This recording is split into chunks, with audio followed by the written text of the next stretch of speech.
Eu vou querer uma meia calabresa, meia mussarela, firmeza? Certo, meu amigão. Algo mais? Vamos dar um refrizinho lá, né, pra nós. Beleza.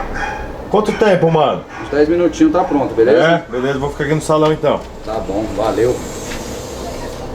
Beleza, sou o Fabinho, proprietário da pizzaria Espenápolis, na zona sul de São Paulo, na periferia do Parque Santo Antônio. Estou participando do programa Ideia de Mil Grau, do coletivo Foco na Quebrada. Aguarde.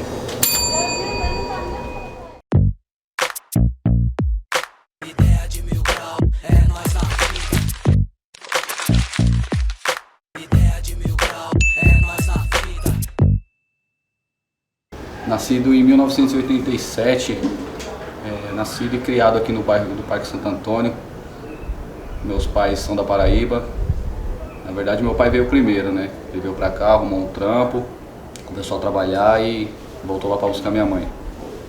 Foram casados durante 25 anos e que Deus o tenha, né? Hoje ele já não está mais conosco, mas graças a Deus deixou aqui um lugarzinho pra gente morar. E minha infância foi uma infância interessante, cara. Eu acho que eu participei de brincadeiras que hoje em dia a molecada não participa, né? Hoje em dia a tecnologia tirou um pouco isso aí da molecada, né? Jogar bola na rua, rodar peão, bolinha de gude, pega-pega, esconde-esconde. Você entrar pra casa era 11 horas da noite, pé sujo, sem comer, passava o dia na rua, nem se alimentava. Mas era uma infância da hora, né? Era uma infância que você mesmo vivendo do lado das coisas loucas que tinha na década de 90, com os homicídios, chacina, essas coisas assim, mas a gente ainda conseguia ter muita alegria, né? A gente conseguia reverter bastante essa situação. E foi uma época legal, foi uma época que eu conheci pessoas que eu tenho amizade até hoje. E estudei aqui no bairro também, no Colégio de Parapã, no Capelinha. Tinha os momentos de precariedade, na chuva, nos alagamentos. Mas mesmo assim sempre tinha alguém do bairro, um tiozinho, alguém que colocava você na cacunda e colocava você dentro da escola. Isso aí era interessante. Isso aí ajudou bastante no meu crescimento, para hoje ajudar o próximo, né? Ter uma empatia pelo próximo, pela dificuldade do próximo. Isso aí é coisas que nos fortalece como ser humano, né? E assim, foi uma época legal, foi uma época de bastante aprendizado, de bastante obstáculo também, nunca foi muito fácil. Como eu mencionei, eu perdi meu pai, eu tinha 13 anos de idade e era uma época que eu estava na rua, estava no mundão, estava milhão, mas que eu sabia que eu tinha que ter um rumo diferente na vida. Um deles era emprego, né? Trabalhar para ajudar minha mãe. Aí comecei a trabalhar na região dos Jardins, na Rua Augusta ali, eu fazia entrega de marmitex. Na época eu ganhava R$200 por mês, mano, e o bagulho, eu ganhava menos que o salário mínimo, na época era 280, então era um bagulho meio complicado, mas você tinha que sobreviver, mano. Lá tinha um almoço, então eu já não almoçava em casa, já conseguia economizar em casa. E saía de casa às 6 horas da manhã, para chegar em casa 5h30, 6 horas da tarde. Foi algo que me trazia dinheiro, só que me fez abandonar os estudos. Abandonei os estudos com meus 13 anos, né? Abandonei com os 14, na verdade. Eu fiz até a 8ª série. Concluí a 8ª série e o ensino médio eu não concluí. E até hoje eu não concluí, né? Sempre pensando em finalizar, mas sempre com outras prioridades e vai deixando o estudo para trás. Mal sabia eu a falta que ele ia fazer, né? Aí comecei a trabalhar e com 16 para 17 anos eu entrei no Cheiro Verde, num restaurante vegetariano lá na Paulista. E lá foi interessante, lá foi a base da minha vida profissional, né? Comecei a trabalhar com 2 pessoas lá, um casal de senhores que me deram total apoio, me ajudaram financeiramente bastante.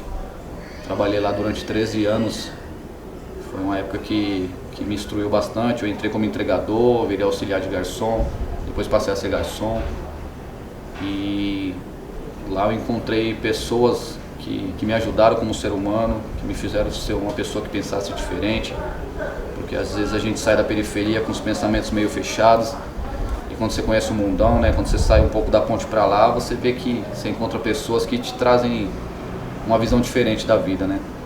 Então comecei a trabalhar como garçom lá e durante acho que 2016, se eu não me engano, que foi o o impeachment da presidente Dilma Rousseff. Foi a época que deu uma caída no movimento, né? O restaurante onde eu trabalhava, a gente utilizava muito de produto que vinha do Ceasa, que vinha de caminhões, e com a greve dos caminhoneiros, os produtos teve uma alta muito grande, né? E eu sempre falava pro pessoal lá no trampo, lá, eu ia abrir uma pizzaria, eu ia ter um negócio pra mim, só que muito zombava, né, mano? Ah, você não vai sair daqui não, você não vai fazer isso não. Mas eu acreditava, né? Então você quer ser bem-sucedido, né? Olha, há uma coisa nesse mundo que tem a habilidade de mudar sua vida toda em um instante. Você sabe o que é? É a ação.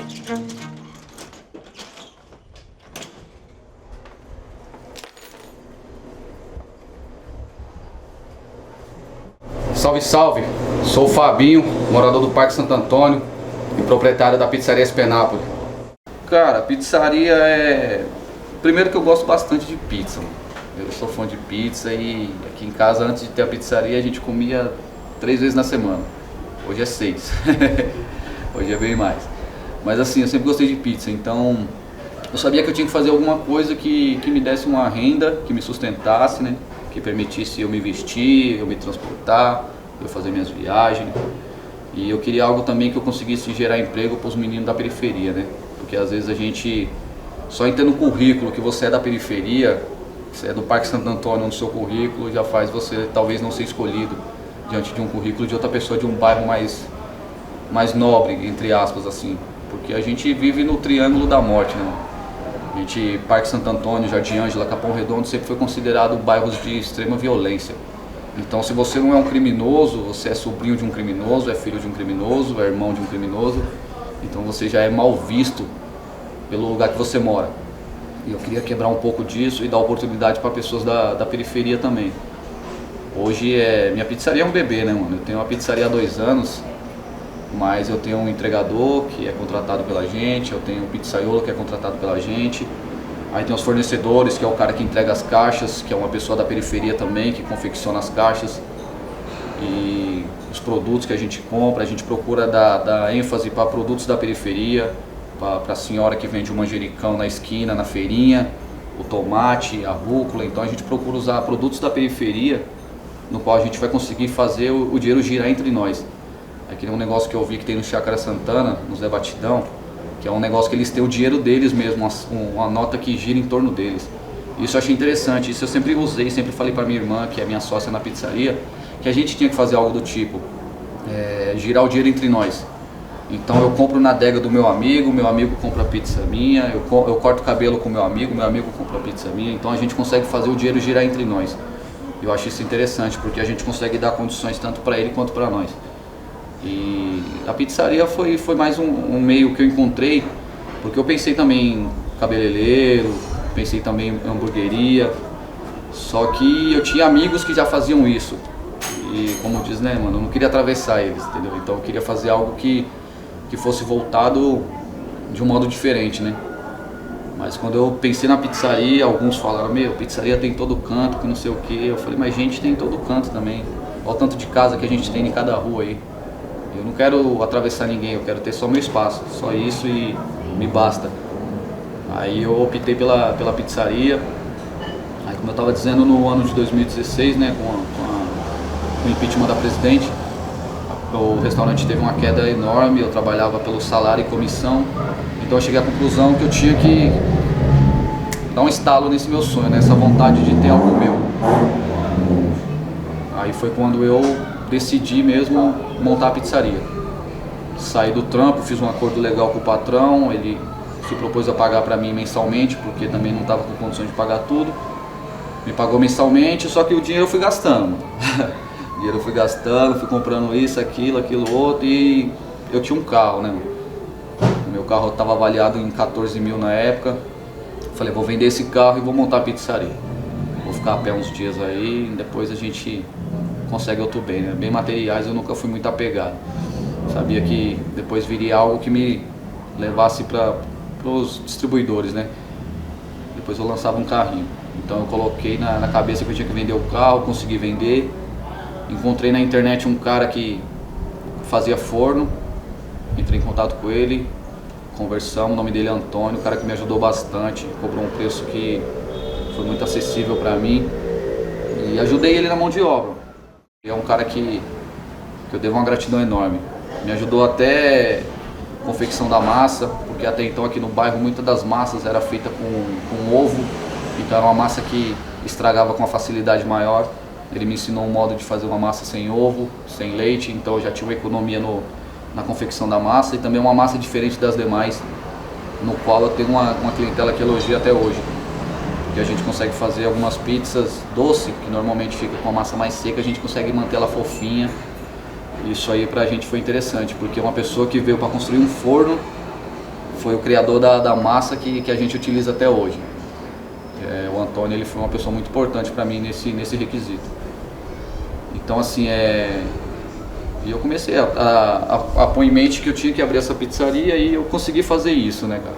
Consegui colocar a pizzaria em prática, estou há 2 anos aí e trabalhando todos os dias, folgo na segunda-feira, é o meu único descanso, trabalho de terça a domingo e eu precisava dar esse up, assim, né? Em questão de trabalho, e acho que o microempreendedorismo foi algo que cresceu bastante na periferia, né? A gente sabia que, de certa forma, a gente vai vendo que a população está cada vez mais se esquivando do trabalho para terceiros, né, mano? A gente vai se esquivando cada vez mais, porque você chega à conclusão que você fazer algo para você, por mais que você trabalhe 12 horas no dia, sai cedo para ir no mercado, depois volta, tem que abrir a pizzaria, tem que trabalhar até meia-noite, 1 da manhã, mas é algo seu, né? Então quando você está realizando seu sonho, fazendo por você, é algo que é muito gratificante, né? Edifica muito o ser humano, do que trabalhar para alguém, né? E é isso, eu fui me reinventar, né? Entrei, saí de um trampo de garçom para virar um microempreendedor no ramo de pizzaria.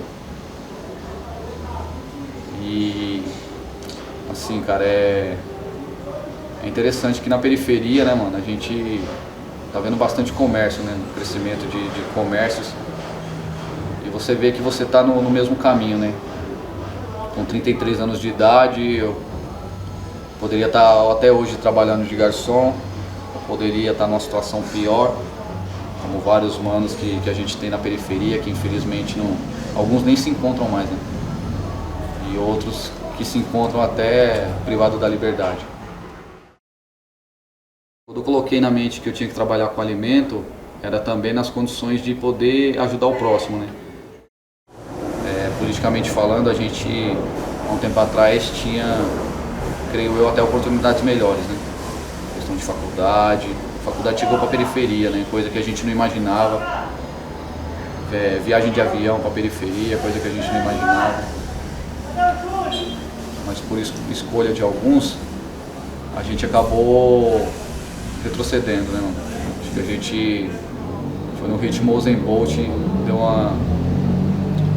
fez um retrocesso na nossa vida, né, mano? Politicamente falando, eu acho que a gente hoje em dia está engateando, né? O gigante já não consegue andar como estava andando, entendeu? Então acho que isso afetou o microempreendedor, afetou o empresário.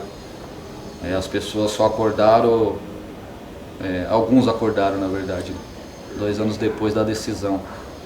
Uma decisão que afeta tudo, né?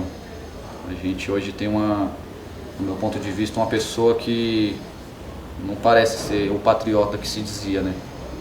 E automaticamente prejudica o microempreendedor, prejudica o consumidor, porque os produtos chegaram numa alta tremenda e isso afetou bastante a gente. E um negócio interessante que a gente colocou em mente, que mesmo que a gente lucrasse bem menos, a gente não ia aumentar o preço no momento de uma pandemia, né? Porque a gente não achava justo colocar no bolso do cliente esse problema. Acho que a gente pensou que a gente tinha que lutar junto e não colocar no bolso do consumidor.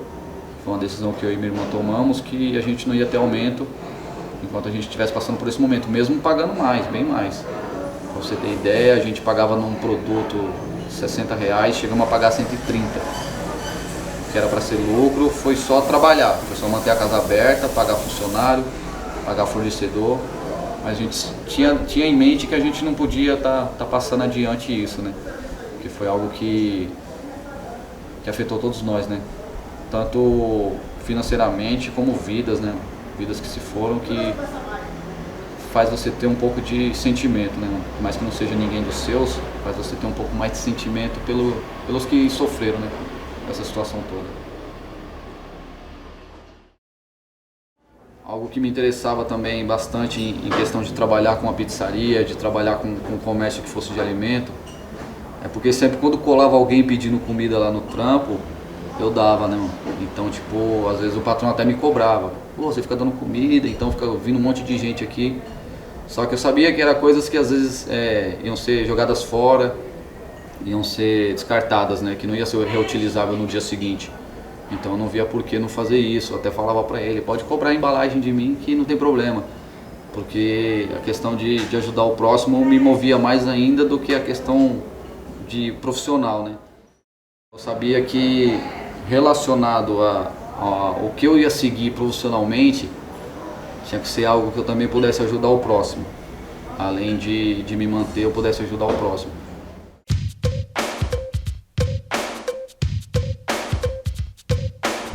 Sangue bom, mano, revolucionou, firme é meu compromisso, e aqui estou.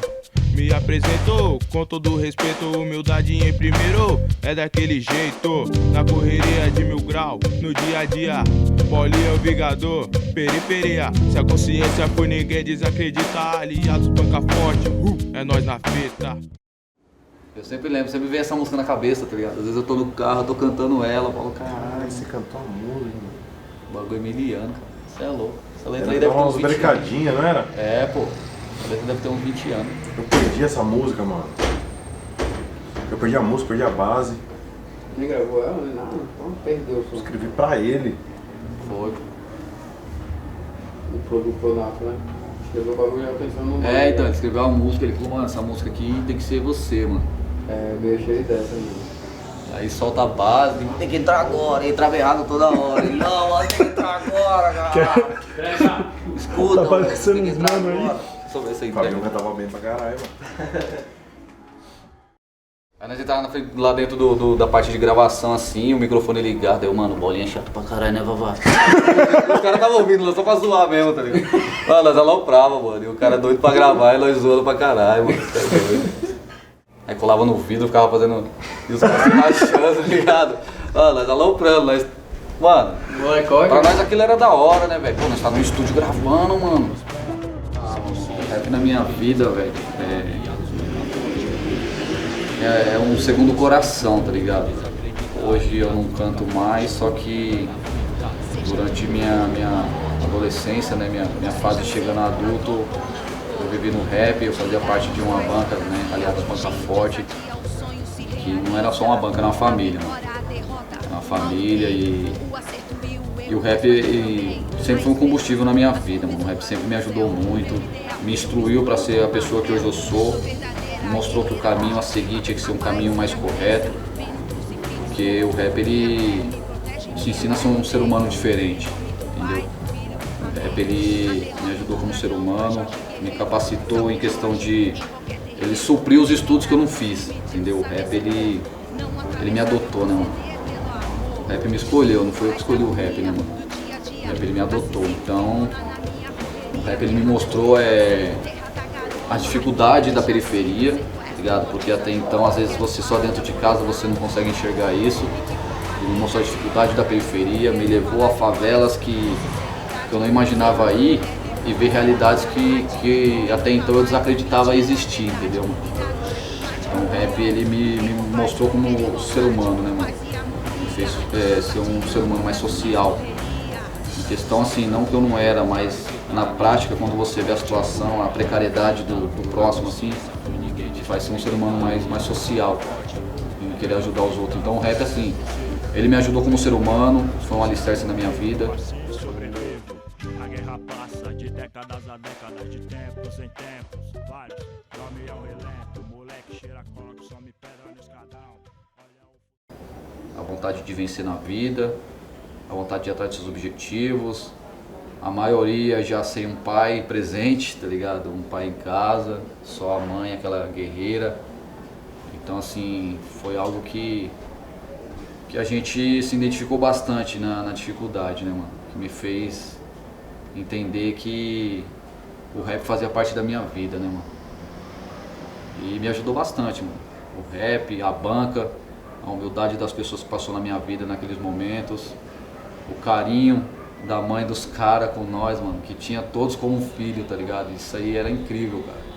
Era incrível, porque até então, há meses atrás, a gente não se conhecia e depois a gente já tava tudo dentro de uma casa, dentro de um quarto, fazendo de lá um estúdio, ensaiando. E a mãe sempre acolhendo a gente, tá ligado? Então, o rap me apresentou essa banca, o rap me apresentou pessoas fora dessa banca, pessoas que eu conheci no dia a dia, assim, que eu vi que cada um trazia uma história extraordinária, véio, por trás daquele ser humano que era. Por trás da letra que cantava, trazia uma história de vida, trazia um sofrimento, trazia situações que até então a gente nem imagina, né, mano? E o bagulho, assim, o rap é algo muito louco.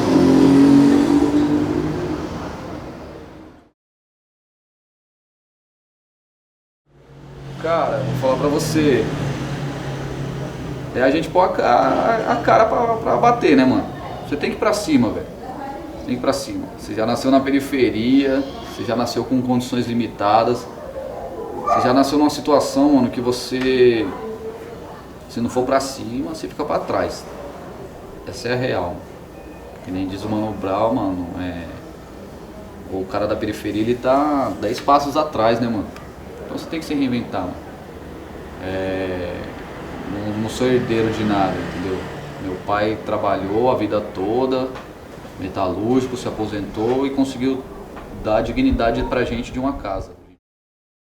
Mesmo não tendo estudo, mesmo não tendo um curso, mesmo não tendo uma formação, eu sabia que eu tinha capacidade na questão da vontade, da força de vontade, de ir atrás. Então foi isso que foi a engrenagem, foi o combustível, mano. Saber que você tá uns passos atrás e que você não pode parar. Você tem que querer e você tem que ir atrás. 9 horas por dia para ganhar R$200 por mês. Não chegava nem no salário mínimo.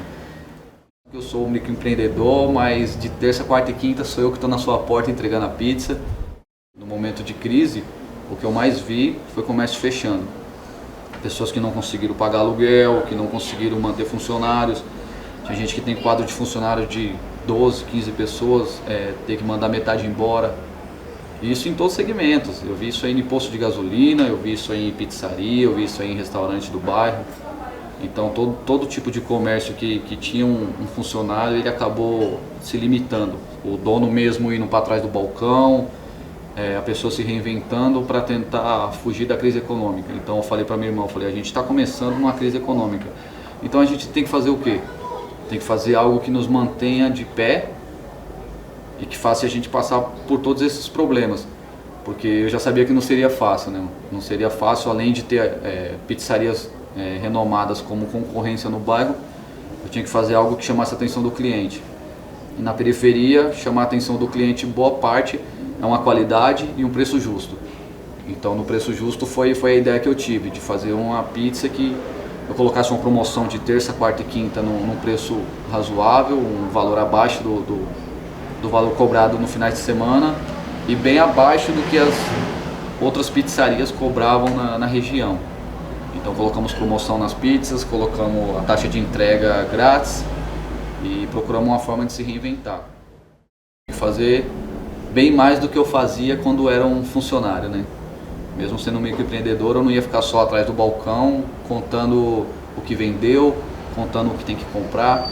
Eu sabia que eu tinha que me reinventar. Então eu pego a moto, eu vou para as entregas, eu vou para o mercado comprar as coisas, eu bato a massa junto com o pizzaiolo, eu ajudo a cortar os frios, eu sempre tô ajudando em tudo que for preciso. Já ajudei a assar pizza e assim, a gente vai procurando se reinventar, porque no momento da crise econômica eu não podia ter um número maior de funcionários. Eu tinha que ser um funcionário, né? Eu tinha que fazer pela pizzaria o que outra pessoa talvez faria. E foi isso que me fez seguir esse caminho, né? A questão da comida, a questão de querer sempre servir para alguém algo de qualidade, a pessoa se sentir satisfeita no que está pagando. Qualidade, higiene, Vender algo que você tem um ciclo no atendimento, né? Você atenda com carinho, que você leve com carinho, que você seja uma pessoa comunicativa, que você venda, além do produto, um momento de prazer para a pessoa. Então, foi isso que me motivou bastante. O governo não quer saber se você tem funcionário para pagar, se você tem fornecedor para pagar. Ele quer saber o que você vendeu bruto no mês e quer que você dê 6% para ele. Então empreender no Brasil, cara, é o que eu falo pro pessoal, é para poucos. Tem muitas pessoas que abrem coisas na periferia ou até em bairro nobre mesmo. Quando ele se depara com os impostos que ele tem que pagar, é a hora que ele fecha as portas.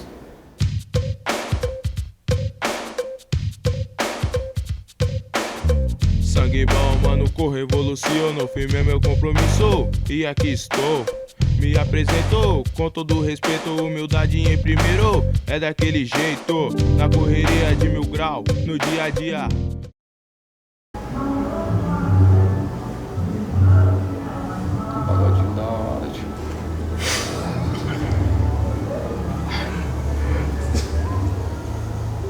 Sofrência.